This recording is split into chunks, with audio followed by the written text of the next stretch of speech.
오늘 말씀의 제목은 지금 당신은 무엇을 붙잡고 있습니까? 이런 제목으로 하나님의 말씀을 함께 나누도록 하겠습니다. 말씀을 통해서 우리의 신앙을 한번 점검해 보시기를 바랍니다.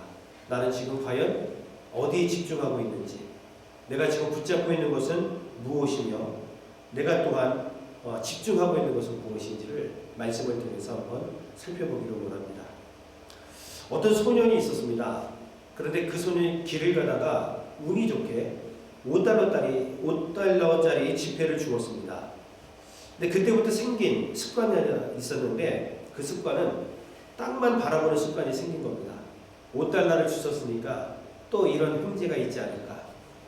그래서 그는 오늘 무엇을 주실 수 있을까, 이런 생각을 가지고 늘 땅만 보고 다닌 겁니다. 그래서 그 소년이 평생 주운 것을 한번 정리해 보니까 평생 그는 단추 29,519개를 주셨다고 합니다. 머리핀 4,172개, 동전 수천 개, 그리고 그 외에 자질구레한 것들을 주셨다고 합니다. 근데 여러분, 이 소년은 그것들을 줍기 위해서 평생 땅만 보고 산 거죠. 그래서 정작 봐야 될 것들을 놓치고 산 셈이 됩니다. 땅보다 여러분 하늘도 볼 수 있고 앞도 보며 양옆도 볼 수 있잖아요. 그러면 하늘을 보면 뭉게구름도 보이고 하늘을 나는 새도 보이고 좋은 것들이 많이 보이잖아요. 그리고 이렇게 사방을 살펴보면 아름답게 피어난 꽃도 볼 수 있는데, 그는 결국 이렇게 땅만 보다가 허무한 인생으로 인생을 마감했다는 거죠. 과연 오늘 저와 우리 성도님들은 무엇을 바라보며 살고 계십니까? 혹시 여러분 땅만 보고 계신 것은 아닙니까? 그 짐승들 가운데 가장 안타까운 짐승, 불쌍한 짐승이 돼지라고 하지 않습니까? 이 목 자체가 이 땅을 보게 그렇게 지어졌기 때문에 평생을 땅만 보다가 죽는 게 돼지의 인생이라고 하잖아요. 그러다 한번 잘못 삐끗해서 뒤집어지면 그때서 한번 하늘 보고 하늘 정도 보는 거고, 그렇게 맨날 땅만 보는 인생이 돼지라고 합니다. 저와 우리 성도님들은 과연 지금 무엇을 바라보며 살고 있습니까? 자, 그리고 한 발 더 나아가서 우리 성도님들은 지금 무엇에 붙잡혀 살고 계십니까? 사도행전 16장 말씀을 보면은 귀신에 붙잡혀서 점을 치면서 돈을 버는 여종이 있었습니다. 그런데 그 점쳐서 번 돈은 이 여종이 하나도 갖지 못하고 주인에게 다 갖다 바칠 수밖에 없는 그런 형국이었죠. 사도 바울을 만나서 결국 그 여인은 귀신에게서 자유함을 얻었습니다. 그런데 고침받고 난 이후에는 더 이상 점을 칠 수 없었죠. 그러니까 이 주인은 더 이상 점을 쳐서 얻을 수 있는 돈이 없었기 때문에 바울과 실라를 이제 고발하는 그러한 모습들을 우리가 성경에서 보게 됩니다. 여러분, 이 세상에는 이렇게 귀신에 붙잡혀 있는 인생들도 상당히 많이 있습니다. 뿐만 아니라 그 여종의 주인처럼 물질에 사로잡혀서 그것이 전부인 것처럼 오늘은 이거 내일은 저거 뛰어다니는 사람들도 사실 많이 있지요. 또 어떤 사람들은 명예에, 그리고 어떤 사람들은 쾌락에, 어떤 사람들은 매일 습관적으로 범하는 죄에 붙잡혀서 사는 사람들이 많이 있다는 것입니다. 과연 저와 우리 성도님들은 어디에 사로잡혀서 살아가고 있습니까? 자, 반대로 그 귀신들의 여종을 예수 그리스도의 이름으로 치유한 이 사도 바울은 그 여인과 그 주인과 전혀 다른 무언가에 사로잡혀 살았다는 것을 우리는 잘 알고 있습니다. 여러분, 사도 바울은 예수 그리스도께 사로잡힌 바 되어 평생을 살았습니다. 다메섹 사건 이후에 그가 예수 그리스도를 만난 이후에 예수님께 붙잡혀서 그는 평생을 살았다는 것이죠. 또한 사도 바울은 성령님께 붙잡혀서 그는 일평생 살았습니다. 그는 3차 내지는 4차 세계 전도 여행을 통해서 정말 수많은 교회를 세웠습니다. 그런데 그 교회를 세움과 복음을 증거하는 사역 가운데에 그는 특징이 있다면 성령께 사로잡혀서 그 놀라운 구원의 역사를 행했다는 것. 성령께 사로잡혔던 사도 바울, 귀신에 사로잡히거나 물질에 사로잡혔던 그 여종이나 그리고 그 주인과는 전혀 다른 모습이었죠. 뿐만 아니라 사도 바울은 하나님 말씀에 붙잡혀서 평생 살았음을 우리는 잘 알고 있습니다. 여러분, 신약 성경에 총 몇 권이죠? 27권이란 말이죠. 다 알고 계시죠? 네. 자, 그 가운데에 사도 바울이 적어도 13권, 히브리서까지 포함한다면 14권의 성경을 기록을 한 거예요. 그가 이렇게 기록할 수 있었던 것은 하나님 말씀에 그가 사로잡혔기 때문입니다. 자, 다시 한번 여러분 질문을 드립니다. 지금 당신은 무엇에 사로잡혀서 살아가고 있습니까? 오늘 저는 본문의 말씀을 통해서 그렇다면 우리 말씀을 통해서 나는 지금 무엇을 붙잡고 살아야 될 것인가 라는 고민들을 함께 나누고 싶습니다. 오늘 본문의 말씀이 시편 어디죠? 시편 119편. 자, 시편 119편의 특징이 무엇일까요? 기본적으로 보니까 우리가 읽었던 성경 구절도 81절부터 88절까지란 말이죠. 근데 여기서 이게 끝난 게 아닙니다. 이 시편 119편은 167절까지 있어요. 성경 66권 가운데에 가장 긴 장이 시편 119편입니다. 여러분, 이 시편 119편을 누가 기록했을 것 같아요? 모르겠다고요? 정답! 누가 기록했는지 모릅니다. 어떤 분들은 아마도 다윗일 것이다. 어떤 분들은 에스라일 것이다. 이렇게 예측을 하지만 사실은 정확하게 누가 기록했는지는 알 수가 없습니다. 자, 그런데 이 시편 119편 가운데 아주 중요한 것은 그러면 이 시편 119편의 주제가 무엇인가? 이게 중요한 거예요. 시편 119편의 주제는 하나님의 말씀을 삶의 표대로 삼아서 고난의 때에도 하나님의 말씀을 붙잡을 것을 교훈하고 있다는 것. 여러분, 오늘 이 말씀이 포인트입니다. 하나님의 말씀을 삶의 목표로 삼는 것입니다. 이 좋을 때만 하나님의 말씀을 목표로 삼는 것이 아니라 고난의 때에도 하나님의 말씀을 붙잡을 것을 교훈하는 것. 이것이 바로 시편 119편의 주제. 이렇게 우리가 한마디로 요약할 수 있습니다.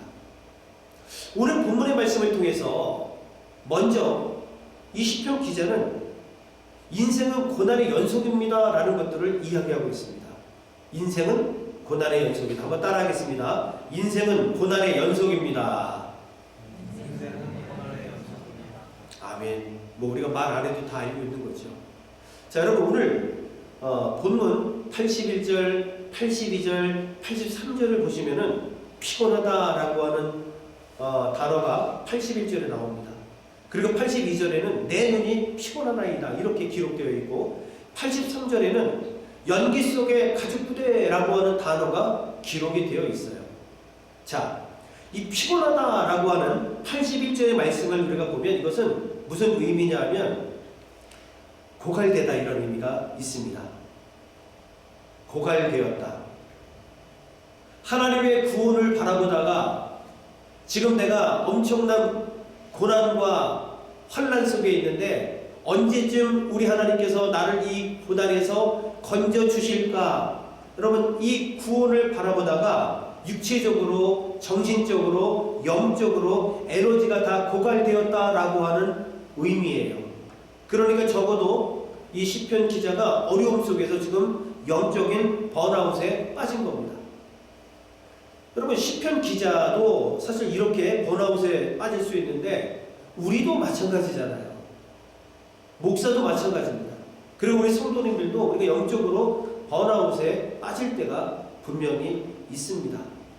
그 환난 가운데, 고난 가운데 언제쯤 하나님께서 나를 건져주실 것인가, 이것을 막 기다리다가 육체적으로 그리고 영적으로 또한 정신적으로 완전히 에너지가 이렇게 고갈되는 상태가 분명히 있을 수 있다는 겁니다. 자, 82절에 보면은 내 눈이 피곤하나이다. 그래서 이 문제를 언제쯤 하나님께서 해결해 주실 주실까 기다리다가 눈이 빠질 정도가 되었다라는 거예요. 눈이 빠질 정도가 되었다. 우리 그런 경험 있잖아요. 지금 이 문제에서 정말 건진받고 싶고 이 문제 해결받고 싶어서 막 주님을 바라보고 또 바라보다가 눈이 빠질 정도가 되는 이러한 고난을 지금 시편 기자가 겪고 있는 겁니다. 자, 세 번째 83절 말씀을 보면은 연기 속의 가죽부대라고 하는 단어가 나옵니다. 여러분, 이 가죽부대에다가는 우리가 잘 아는 것처럼 예수님 시대에도 그 안에 뭐 포도주를 담기도 하고, 또 여러분 유목생활하는 팔레스타인 지방에 가면 그 유목민들을 보면은 이런 가죽부대 안에다가 물을 넣기도 하고 포도주를 넣기도 하고 우유를 담아 넣기도 했단 말이죠. 동물의 어떤 가죽부대를 말합니다.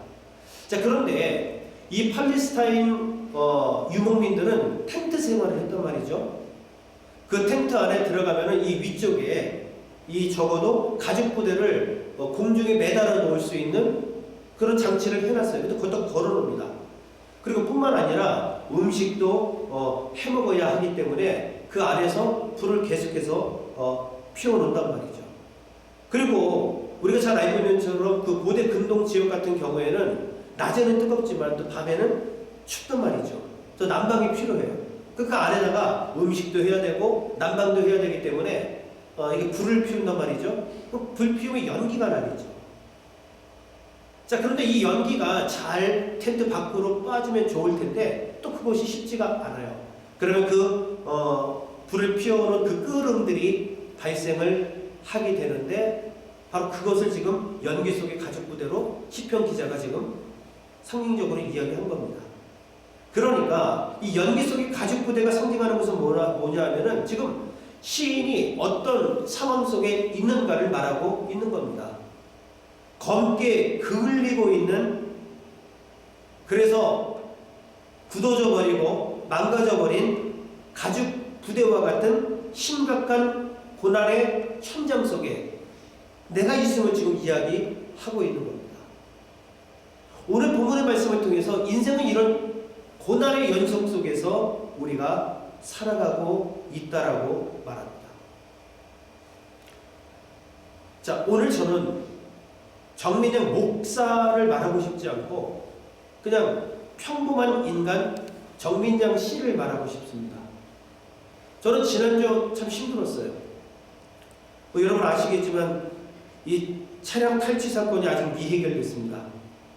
그리고 제가 이것저것 찾아보니까 차를 탈취하는 그 가운데에 사실은 그 운전자를 죽이고 탈취하는 경우가 상당히 많이 있더라고요, 미국에서. 그런 어떤 것들을 바라보면서 아직도 미해결됐고, 경찰은 하루 이틀이면 찾을 수 있다 그랬는데 아무런 연락도 없고 그런단 말이죠. 그러니까 여러 가지 생각이 개인적으로 들더라고요. 왜 나한테 이런 일이? 이 일부터 생각이 들면서, 자, 인간 정민양 씨입니다. 지금 내가 뭘 잘못했나? 이런 거 생각이 나더라고요. 이거 하나님께서는 나보고 일하지 말고 그냥 너는 그렇게 힘들게 살아라, 이렇게 말씀하시는 건가? 여러 가지 잡다한 생각들이 엄청나게 여러분 들더라고요. 어쨌든 목회자지만 한 집안의 가장으로 어깨가 무거운데 무언가 나가서 나도 일을 해야지. 그래도 지금까지 가정이 돌아갔던 대로 잘 돌아갈 수 있을 텐데 어떻게 해결될 어떤 기미들이 안 보이고 상황이 지금 이렇게 되니까 참 너무 힘들고 고통스럽더라고요. 또 오늘 본문의 말씀을 통해서 제가 힘을 얻었습니다. 이런 일들은 누구에게는 평생 살아가면서 한 번도 일어나지 않을 일들일 수도 있지만 나뿐만 아니라 다른 사람들에게도 이 일은 또 일어날 수도 있는 일이라는 것이죠.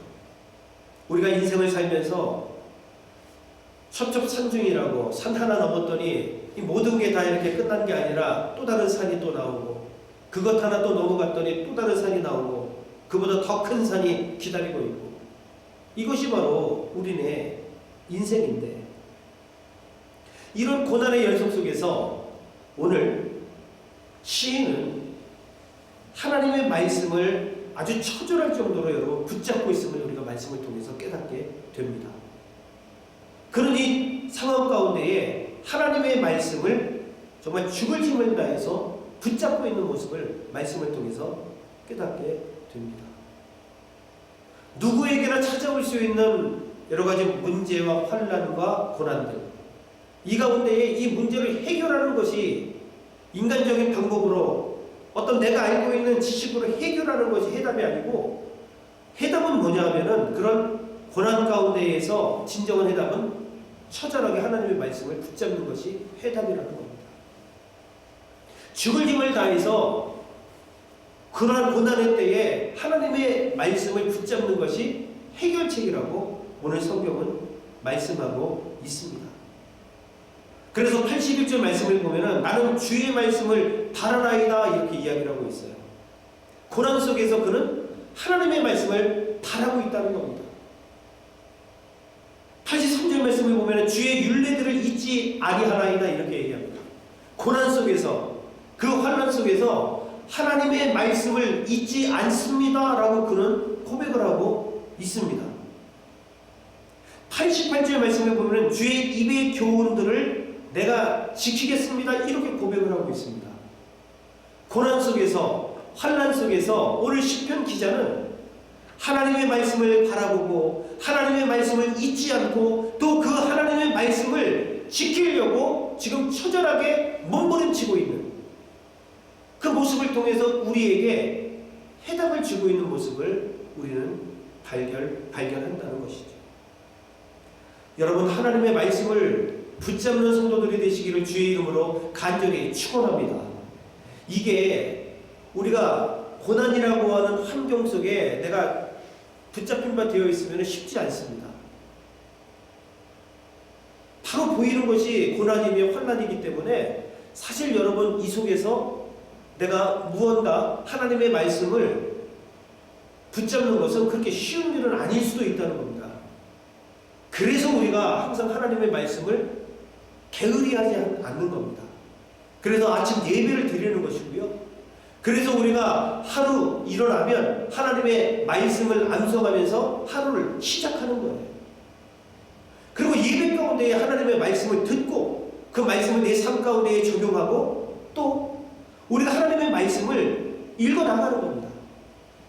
그런 말씀 자체가 능력이기 때문에 우리는 고난이 찾아와도 역경이 와도 그 말씀 부여잡고 이겨낼 수 있음을 오늘 성경은 말씀하고 있는 겁니다. 창세기 13장 말씀을 보면은 아브라함과 롯은 아브라함의 조카죠. 둘 다 소유가 아주 풍부해졌습니다. 아브라함이 애국으로 내려갔다가 사라를 본인의 어떤 누이다 이렇게 얘기해가지고 큰 어려움을 당하거든요. 근데 하나님 은혜 가운데에 이제 바로에게 아주 큰 물질을 받아가지고 나오게 됩니다. 그래서 그가 가나안의 남방 지역인 네게부 쪽으로 가게 돼요. 또 거기에서 아브라함도 소유가 풍부해졌고 그리고 롯도 풍부해졌습니다. 근데 이제 문제가 발생합니다. 양을 치는데 목초지는 한정되어 있는데 이제 소유들이 풍부해지니까 아브라함의 목자와 롯의 목자가 싸움을 하게 된 겁니다. 그래서 같이 머무르게 되어지면은 지금 이제 싸움이 시작이 됐지만 두 번째 싸움, 세 번째 싸움 점점 싸움이 많아질 수밖에 없기 때문에 결단을 합니다. 아브라함이 롯을 불러서 이렇게 얘기합니다. 롯아, 이제 우리가 함께 여기 재산이 풍부해졌기 때문에 함께 거하기가 쉽지가 않은 것 같다. 내가 좌하면 내가 우하고 내가 오른쪽으로 가면 내가 좌측으로 가겠다. 이렇게 이야기를 합니다. 자, 롯은 말이죠. 사방을 둘러보았습니다. 그런데 물이 풍부하고 목초지가 풍부한 곳이 눈에 띄었단 말이죠. 그곳이 어디였냐면은 소돔과 고모라였어요. 그래서 결국 눈에 보이게 물도 풍성하죠. 그리고 풀도 풍부하기 때문에 양을 키우고 목장을 운영할 만한 이렇게 좋은 지역은 또 없기 때문에 그쪽으로 가게 됐단 말이죠. 아브라함 입장에서는 여러분 아쉬울 수 있죠. 자, 그런데 말이죠. 아브라함은 그냥 그 자리에 머물러 있는데 이렇게 배려할 수 있었다는 이유가 여러분 무엇인지 아세요? 조금 전 제가 아브라함과 롯에 대한 이야기는 창세기 13장 말씀입니다. 창세기 12장에 가게 되어지면은 하나님께서 아브라함에게 나타났습니다. 아브라함아, 너는 본토 친척 아비 집을 떠나서 내가 지시하는 땅으로 가라. 그러면 내가 그곳에서 큰 민족을 이루게 하고 내가 복의 근원이 될 것이다 라고 하는 하나님의 말씀을 주셨습니다. 그래서 어디로 가야 할지 모르는 상황 가운데 사실은 아브라함은 그 말씀만 쫓아서 사실은 나왔거든요. 그 말씀만 붙잡고 여러분 나온 겁니다. 그러나 하나님의 은혜로 소유가 풍성해지고 지금 여기까지 이렇게 오게 된 겁니다. 자, 그런데 창세기 12장 4절 말씀을 보시면은 이렇게 말씀하고 있습니다. 자, 우리 같이 한번 읽어보겠습니다. 시작. 이에 아브라함이 여호와의 말씀을 따라갔고, 네. 아브라함은 하나님의 말씀을 따라갔어요. 하나님의 약속을 결국 그는 알았고 이 약속을 믿고 롯에게 이렇게 여러분 배려하며 이야기할 수 있었던 것입니다. 결국 하나님의 말씀을 쫓아갔기 때문에 그 하나님의 말씀을 붙잡는 아브라함의 인생이 있었기 때문에 그는 이 위기를 믿음 가운데에 극복할 수 있었다. 성경은 말씀하고 있는 겁니다. 그래서 우리가 하나님의 말씀을 붙잡는 것이 얼마나 중요한지를 계속해서 여러분 말씀을 통해서 깨달을 수밖에 없는 겁니다. 인생을 살다 보면은 모든 것이 어떻게 내 뜻대로만 되지 않잖아요. 아니, 어쩌면 내 뜻대로 안 되는 것이 훨씬 더 많은 것 같습니다. 내게는 일어나지 않았으면 하는 일들만 이상하게 나를 찾아오는 경우가 너무 많이 있단 말이죠. 그때 해결책은 여러분 다른 거 볼 것 없습니다. 우리는 말씀을 붙잡는 거예요. 아브라함처럼 하나님의 말씀을 붙잡는 겁니다. 우리는 사도 바울처럼 하나님의 말씀을 붙잡는 겁니다. 엉뚱한 해답 같지만 그것이 정답인 거예요. 하나님의 말씀을 붙잡는 거예요. 그래도 오늘 이 시간 저와 우리 성도님들이 무엇을 붙잡고 있는가? 이것이 너무너무 소중하다는 겁니다. 과연 저와 우리 성도님들은 지금 무엇을 부여잡고 있습니까? 하나님의 말씀이 아니라면 오늘 이 시간 여러분 내어놓으시기를 주의 이름으로 축원합니다. 그것이 하나님의 말씀이라면 처절할 정도로 죽을 힘을 다해서 하나님의 말씀을 붙잡으시기를 주의 이름으로 간절히 축원합니다. 시편 119편 105절 이번 주 우리가 암송해야 될 하나님의 말씀이죠. 같이 읽습니다. 시작. 주의 말씀은 내 발의 등이요 내 길의 빛이니라. 하나님의 말씀은 내 발의 등이기 때문에 우리가 어디로 가야 할지 환하게 우리로 하여금 비춰줍니다. 내가 가야 하는 길에 빛이 되는 것은 그 어떤 것이 아니라 여러분들의 지식이 아닙니다. 우리의 경험도 아닙니다. 바로 하나님의 말씀이 등이요 빛이라. 이런 하나님의 말씀을 우리가 뿌리치고 어떻게 살아갈 수 있습니까? 시편 119편 107절 말씀도 한번 보시죠. 119편 107절 시작. 나의 고난이 매우 심하오니 여호와여 주의 말씀대로 나를 살아나게 하소서. 극심한 고난 가운데에 나를 살아나게 하고 나를 살리는 것은 무엇이에요? 하나님의 말씀이다라고 성경은 말씀하고 있습니다. 살기를 원하신다면 하나님의 말씀을 부여잡기를 주의 이름으로 간절히 축원합니다. 고난 속에서 여러분 헤어나오기를 원하신다면 하나님의 말씀을 부여잡으시기를 주의 이름으로 간절히 축원을 드리겠습니다. 내가 살 수 있는 유일한 방법은 하나님의 말씀을 붙잡는 겁니다. 그러니 하나님의 말씀을 우리는 포기할 수 없는 겁니다. 사나 죽으나 우리는 하나님의 말씀으로 무장하고 그 말씀을 또 읽고 또 암송하고 또 듣고 읽을 수밖에 없는 것입니다. 목사의 설교가 능력이 아니라 하나님 말씀 그 자체가 여러분 능력인 거예요. 미국에 여러분 거북이 교인 이런 말이 있습니다. 새는 9일 동안 안 먹고 살 수 있다고 합니다. 사람은 12일간, 그리고 개는 20일 동안 안 먹고 살 수 있대요. 거북이가 여러분 며칠 동안 못 먹어도 살 수 있는지 아세요? 500일 동안 안 먹어도 살 수 있대요. 뱀은 800일, 벌레는 1200일. 안 먹어도 그 정도 살 수 있다는 거죠. 그래서 야, 그럼 안 먹고 사는 거 되게 좋은 거 아니냐? 뭐 이렇게 생각할 수 있잖아요. 근데 여기서 말하는 거북이 교회는 하나님 말씀 없이 그렇게 살아가는 사람들을 미국에서 우스갯소리로 거북이 교인 이렇게 부른다고 합니다. 하나님 말씀 없이 여러분 우리가 살아가고 있지는 않습니다. 하나님 말씀 없이 500일 살았는데도 괜찮아? 잘 살고 있는 것 같은 거 아니에요, 여러분? 절대 그런 것이 아닙니다. 겉으로 보기에는 뭐 똑같아 보이지만 내 영적으로는 여러분 바짝 타들어갔을 것입니다. 빼짝 여러분 말라 있을 것입니다. 내 영적으로 나는 속 사람이 지속적으로 죽어가고 있을 것입니다. 이런 거북이 교인이 되어서야 되겠습니까?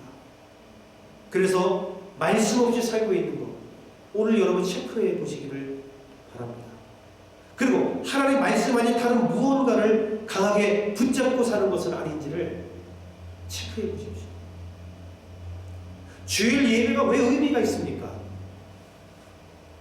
우리는 이 말씀을 통해서 예배를 통해서 거룩한 충전을 할 수 있기 때문입니다. 우리 집에서 우리 주변에 있는 물건들을 제가 한번 체크해 보니까 충전해야지만 쓸 수 있는 것들이 엄청나게 많더라고요. 뭐 셀폰, 노트북, 청소기, 조그만 안마기 있거든요. 그 안마기로. 그리고 아이패드도 충전해야 쓸 수 있습니다. 제 면도기도 여러분 충전해야 쓸 수 있어요. 우리 집 마늘 분쇄기, 마늘 가는 거, 그것도 여러분 우리 충전해서 쓰고 있더라고요. 뿐만 아니라 심지어 여러분들이 타고 다니는 테슬라 자동차, 그것도 충전해야 여러분들이 타고 다닐 수 있어요.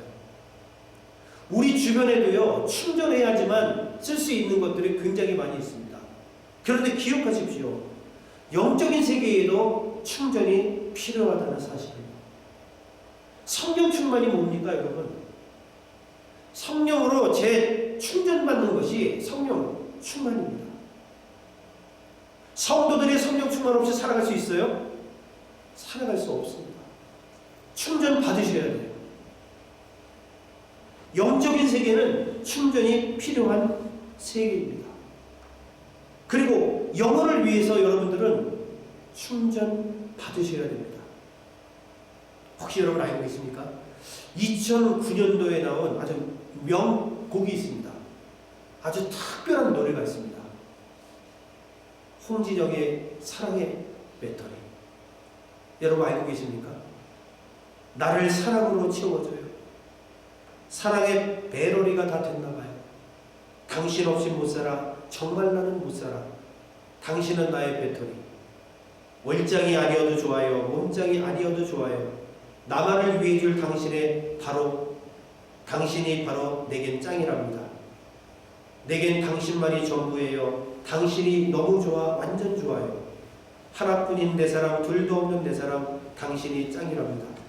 이 홍진영이 지은 사랑의 배터리인데, 자 여러분, 정민양의 말씀의 배터리. 나를 말씀으로 채워줘요. 말씀의 배터리가 다 됐나봐요. 주님 없이 못 살아. 정말 나는 못 살아. 주님은 나의 배터리. 월장이 아니어도 좋아요. 몸장이 아니어도 좋아요. 나만을 위해 줄 당신이 바로 내겐 짱이랍니다. 사랑의 약발이 떨어졌나봐. 말씀이 필요해요. 내겐 말씀만이 전부예요. 말씀이 너무 좋아. 완전 좋아요. 하나뿐인 내 사랑, 둘도 없는 내 사랑 말씀이 짱이랍니다. 죄송합니다. 여러분 박수 칠 그런 없습니다. 뭐 박수 받으려고 한 것은 아닌데 충전 받아야 된다 이 말을 하고 싶은 겁니다. 홍진영도 이런 노래를 불렀는데 여러분 우리도 적어도 하나님의 말씀으로 이렇게 충전 받아야 되지 않겠습니까? 그래서 오늘 여러분 말씀의 핵심은 너무 쉽습니다. 고난의 때에 하나님의 말씀으로 충전하라는 겁니다. 하나님의 말씀을 우리가 정말 죽기 살기로 오늘 붙잡자는 것이 오늘 말씀의 포인트입니다. 그 말씀 붙잡는 것이 결국은 주님을 붙잡는 것입니다. 한 주간 여러분 고난을 당한다 할지라도 내게 환난이 있다 할지라도 그때는 하나님 말씀에 집중해야 할 하나님의 신호 이렇게 깨닫고 주님 말씀을 더욱더 파고 또 파는 저와 우리 모든 성도들이 되시기를 주의 이름으로 간절히 축원을 드리겠습니다.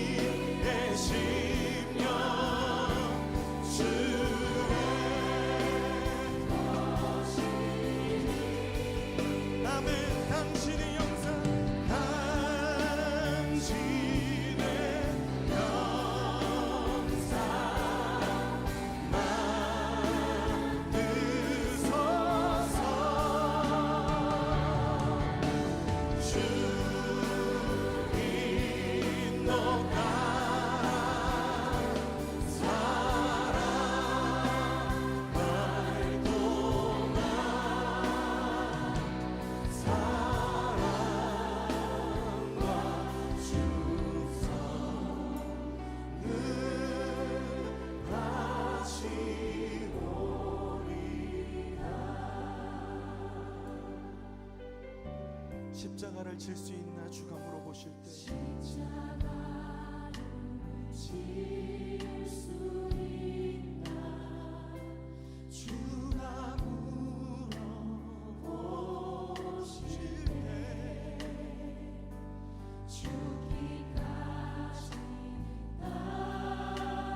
따르오리 저들 대답하리 오늘 우리에게 묻고 계십니다.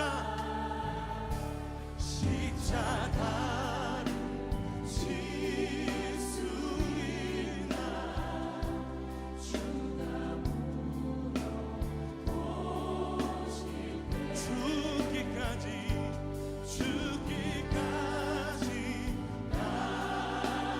따르오리 저들 대답하였다 우리의 심령 주님하시니 우리의 심령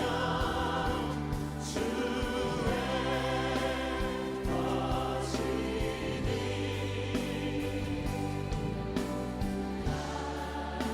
당신의 영상 만드소서 주님도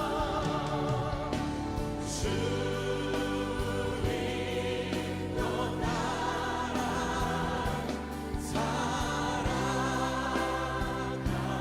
동안 사랑과 충성 우리 주님의 십자가를 바라보며 함께 기도합시다. 죽기까지 순종하신 십자가의 그 길 이제 우리에게 맡겨주신 십자가를 지고 주님을 따르겠습니다. 넘어지고 실패하는 것 같아 보여도 주님께서 보이신 생명의 길을 우리가 따르겠습니다.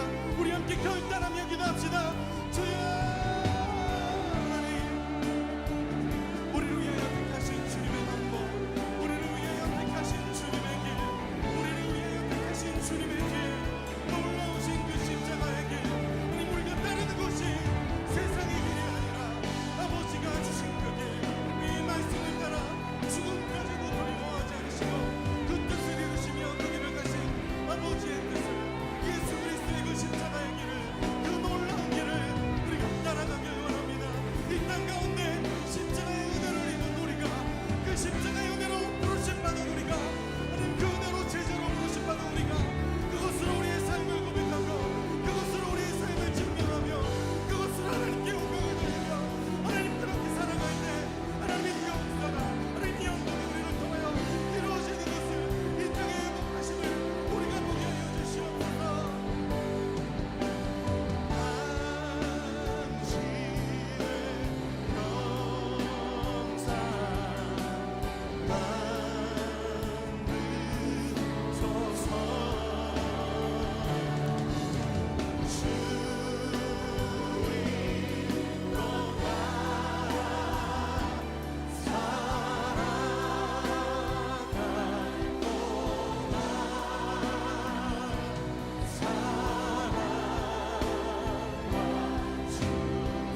다시 한번 고백합시다.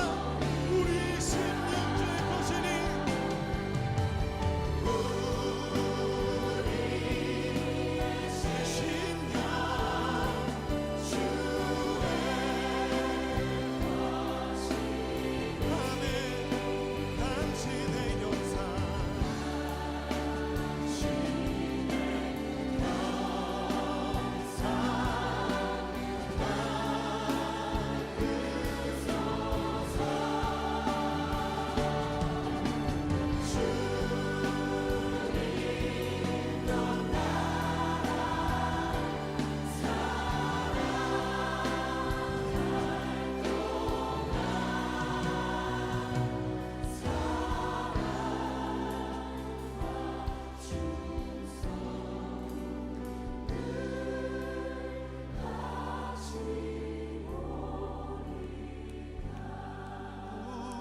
우리의 심령 주의 것이니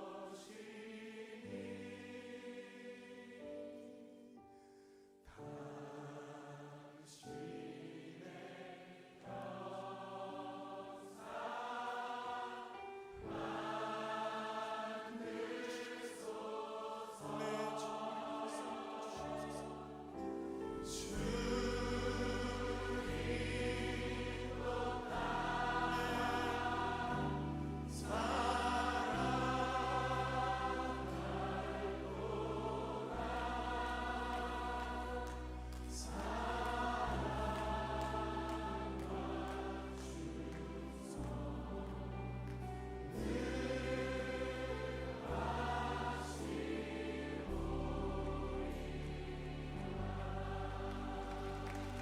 주님, 우리가 그 사랑과 은혜 앞에 우리 충성을 다하여 주님 앞에 나아가길 원합니다. 우리가 주님 앞에 우리의 삶을 맡겨드리길 원합니다. 하나님, 우리가 주님의 걸어가신 그 십자가의 길을 따르길 원합니다. 주님, 우리의 삶을 인도하여 주시옵소서. 하나님, 우리의 삶을 통하여 주님 영광 받아 주시옵소서.